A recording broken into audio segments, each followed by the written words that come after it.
Deus está falando de restauração nessa noite. Diz assim a palavra do eterno Deus, a palavra do Senhor que veio a Jeremias dizendo: levanta-te e desça à casa do oleiro, e lá te farei ouvir as minhas palavras. E desci à casa do oleiro, e eis que ele estava fazendo a sua obra sobre as rodas, como um vaso que ele fazia de barro. Se quebrou na mão do oleiro, tornou a fazer dele outro vaso, conforme o que pareceu bem aos seus olhos fazer. Então veio a mim a palavra do Senhor dizendo: não poderei eu fazer de vós como fez este oleiro? Ó casa de Israel, diz o Senhor: eis que como barro na mão do oleiro, assim sois vós na minha mão, ó casa de Israel. Amém? Podei tomar o seu assento. Amados irmãos, santas e santos, príncipes e princesas do Senhor, o Senhor fala nessa noite de restauração. Estava eu ali pensando o que poderia eu falar na minha oportunidade sobre restauração. E a palavra que veio ao meu coração foi essa, de Jeremias, capítulo 18, onde o Senhor fala com o seu profeta. Jeremias estava triste porque ele profetizava e o povo não dava crédito. Jeremias falava e ninguém se importava com as suas palavras. Quanto mais ele ministrava a palavra do Senhor, mais eles zombavam e escarneciam dele. Jeremias foi jogado num poço, foi jogado numa cisterna. Jeremias foi colocado numa gaiola no sol. Jeremias foi chicoteado, tomou murros. Jeremias passou muitas tribulações no meio do povo de Israel.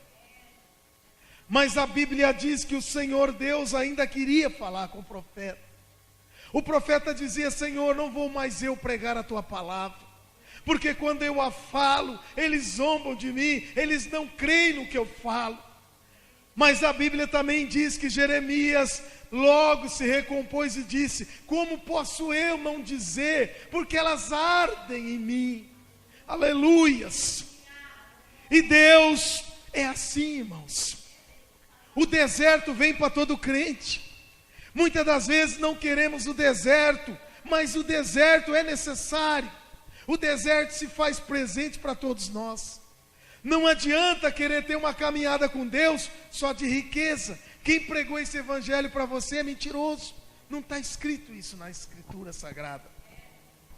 O Senhor Jesus, o próprio Filho de Deus, disse: no mundo tereis aflições, mas Ele disse: tende bom ânimo, porque eu venci o mundo. Aqui Israel passava um quadro difícil, irmãos. O povo estava tão duro de coração que estava escravizando seus próprios irmãos, colocando eles a ferro. Os ricos cada vez mais ricos, os pobres cada vez mais miserável, e ninguém estendia a mão para o pequenininho. E o Senhor Deus sempre contou com os pequenos. Deus nunca contou com a maioria ou com os grandes. A obra de Deus foi feita por aqueles que abriram o coração e entregaram a sua vida ao Senhor. Quem confia no Senhor? Quem deu crédito à nossa pregação? Quem ouviu a minha palavra? Que beleza havia em mim para que vocês pudessem me ver? Não havia beleza. Jesus na cruz estava totalmente desfigurado. Seu olho estava vazado. A coroa de espinhos sangrava, o seu rosto não se via. Seu corpo estava dilacerado, moído. Ele tomou 39 chibatadas na frente, 39 chibatadas nas costas. Mas, segundo os estudiosos, dizem que eram 2 algozes. Um batia de um lado, outro batia do outro. Jesus apanhou com um chicote chamado azorrague, um chicote terrível. Era uma tortura terrível na época, porque ele tinha chumbo e ossos de carneiro seco. Cada batida dilacerava a carne. Um amassava, o outro rasgava. Um amassava, o outro rasgava. Mas ele não abriu a sua boca. Como um cordeiro mudo, ele foi levado aos seus tosquiadores. Foi levado ao matadouro, mas em nenhum momento blasfemou. Em nenhum momento ele levantou a sua voz contra o Pai. Muito pelo contrário. E aqui, voltando a essa passagem bíblica, Jesus, o próprio Deus, como você queira, está nos ensinando algo diferente. Que é no deserto que nós passamos, é onde Deus mais fala conosco. Fica atento, igreja. Abre os seus ouvidos no seu deserto. Clama ao Senhor e Ele falará contigo. Esse mesmo profeta fala em Jeremias 33:3. Clama a mim e revelarei coisas grandes e ocultas que tu não sabes. Então abre seu ouvido. Mas agora Deus está falando como oleiro. Isso significa o que, igreja? O que Deus está querendo dizer para o profeta? Deus mandou o profeta descer mais um pouco. Porque Deus não fala com soberbo, Deus não fala com altivo, nem com orgulhoso. Para ouvir a voz de Deus, você tem que descer. A humildade é o requisito principal para ouvir a palavra. Jesus disse no templo: Pai, eu te louvo, porque o Senhor oculta as minhas palavras dos sábios e mesquinhos, mas revela aos meus pequenininhos. Talabastu conderechai. E calabadu e cantalabás. O Deus Todo-Poderoso está falando nesta noite para nós. Eu vou falar convosco no deserto. Não aguarde Deus em castelo, igreja. Deus não fala em castelo. Quando Naamã veio para falar com o profeta Eliseu, ele foi no palácio. O palácio só tinha desviado. Só tinha crente fora da posição. Como pode Deus falar no palácio com quem não está na posição? Aí disseram para Naamã: se querem falar, desce até Dotã. Ali naquela cidadinha pequenininha existe um profeta. E ele mesmo disse: manda ele vir aqui e eu vou dizer que há profeta em Israel. Deus não fala nas grandes coisas. Deus fala na humildade. Aonde você está vendo Jesus clamando por templos grandes para falar? Ele falava no campo, falava de dentro do barco, falava nas casas simples, falava em suas caminhadas, falava no cemitério de Gadara. Jesus nunca esteve em palácio para falar a sua palavra. Então não reclame quando Deus te fala: no deserto vou eu falar contigo. A Bíblia diz que João Batista comia mel silvestre e também gafanhoto. Ele tinha o espírito de Elias, porque pregava para reis como Elias, se vestia com veste de camelo como Elias, tinha um cinto cingido em seu lombo como Elias. Jeremias veio do deserto. Aliás, João Batista veio do deserto. Ele não veio de nenhum palácio, mas a Bíblia diz que o povo seguia João Batista e pedia: batiza-me, João, batiza-me com teu batismo, João. E a Bíblia diz que era uma multidão que seguia o profeta. Sabe por quê? Deus moldou o profeta no deserto. Eita Deus de mistério. Deus quer restaurar profetas nessa noite. Deus quer restaurar você. Ele está te chamando: vem, desce, Jeremias, à casa do oleiro, porque vou eu falar contigo. E Jeremias desceu e ficou atento à voz do Senhor. A Bíblia diz que quando Jeremias estava na casa do oleiro, ele começou a observar como aquele oleiro trabalhava. E a Bíblia vai dizer que Quando o vaso se quebrava, o oleiro reiniciava o processo. Assim é Deus na sua vida. Eita Deus de mistério. Só que essa renovação, crente, dói. Porque quando Deus pega o barro na mão, o barro está seco, está cascudo. Mas Deus, ao pegar o barro, Ele acrescenta água. E quando Ele acrescenta a água do Espírito, o barro amolece. Porque barro duro do Espírito Santo não entra.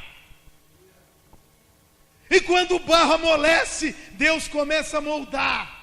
Ele começa a amassar o barro, tirando as impurezas que está no meio do vaso. E quando Deus começa a amassar o vaso, as impurezas começam a sair em suas mãos. Segundo os estudiosos, quando o oleiro estava selecionando o barro, as suas mãos ficavam todas cortadas, porque ali vem vidro, pedra, cascalho, lasca de madeira, tudo quanto é coisa ruim vem no meio do barro. Mas esse Deus é tão perfeito que Ele tira todas essas impurezas. Tudo que Satanás lançou, Deus vai tirando. Vai tirando e moldando o barro. E quando o barro está sendo transformado num barro que dá liga, ele começa o processo novamente.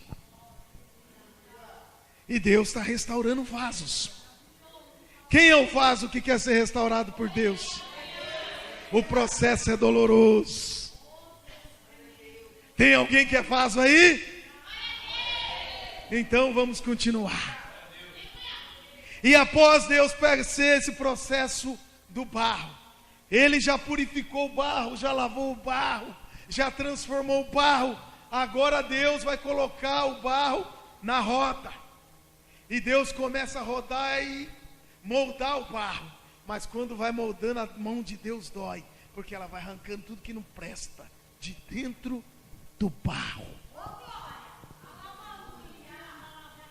E o vaso começa a ser formado de dentro para fora. O oleiro coloca a mão no meio do vaso. E ali ele começa a moldar o vaso. E quando ele começa a moldar o vaso, ele vai tirando o que não presta do vaso. Aí o vaso fica lindo, fica bonito. Passou no segundo processo. Mas a Bíblia diz que tem mais um. Eita Deus de mistério. O terceiro processo do vaso é o fogo. Deus usou a água, Deus purificou o barro, Deus limpou o barro, Deus formou o barro de dentro para fora, e agora Deus vai pôr o vaso na onde? No fogo. Eita Deus, Chicalabastu Kondarachai.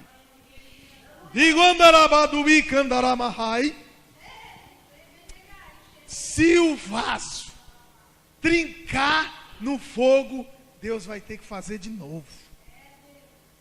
Significa que a matéria-prima do vaso ainda não está boa. Mas Deus é tão bom que Ele não joga o vaso fora. Ele transforma de novo, irmão. Deus pega o mesmo barro e faz de novo. Mas que mistério é esse? Qualquer outro jogava fora e pegava barro novo. Satanás nos serve, joga fora, pega outro. Deus não. Deus transforma o que não presta em coisa boa. É por isso que quando o seu parente lá não quer saber de Jesus e você está orando, Deus está amassando o barro. Quando você clama e vê que ele não está mudando, e você fala, Deus, eu estou clamando, eu estou buscando, mas ele continua do mesmo jeito, você que pensa, Deus está amassando o barro. É o processo. O processo ele é doloroso, mas Deus é lento. Mas por quê? Porque como a irmã disse, há um tempo determinado para tudo. Até o silêncio de Deus ele trabalha. No silêncio, Deus trabalha. E aí o vaso, após ir ao fogo, ele é cozido. E se ele não trincar, ele ainda vai receber mais um processo. a inspeção do oleiro. Ele não vai colocar a sua matéria-prima em qualquer vaso. Primeiro ele vai ver se o vaso ficou bonito, se ele está adornado, se ele está limpinho, porque vaso sujo Deus não trabalha. Deus. Em vaso sujo Deus não põe a mão. Em vaso sujo não tem a palavra do Senhor. E quando o vaso está bonito, adornado, montado, aí vem Jeová e enche de azeite. Aleluias!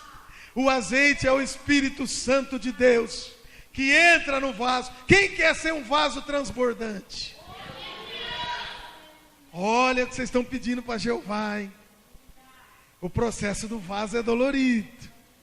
Eu pulei as etapas, mas o deserto, irmãos, é lugar de crente compromissado. Crente que não tem compromisso com Deus, esse negócio de que você vai ficar rico, que você vai ficar milionário, é só no trabalho. Deus dá a visão também. Mas primeiro tem que passar no deserto. Todo mundo que tem vitória passou pelo deserto. Eu desconheço um crente que chega aqui para dar um testemunho que ele não passou pelo deserto. Levanta a mão quem não passou pelo deserto. Quem nunca passou pela ferramenta da humilhação? Quem nunca foi humilhado aqui? Tudo é um processo na nossa vida. Por isso que ele fala, há momentos para rir, para chorar, para alegrar, para dançar, para andar, para parar, para dormir e para acordar.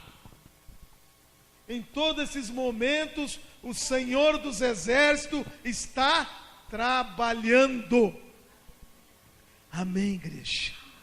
Glória a Deus. Deus seja louvado.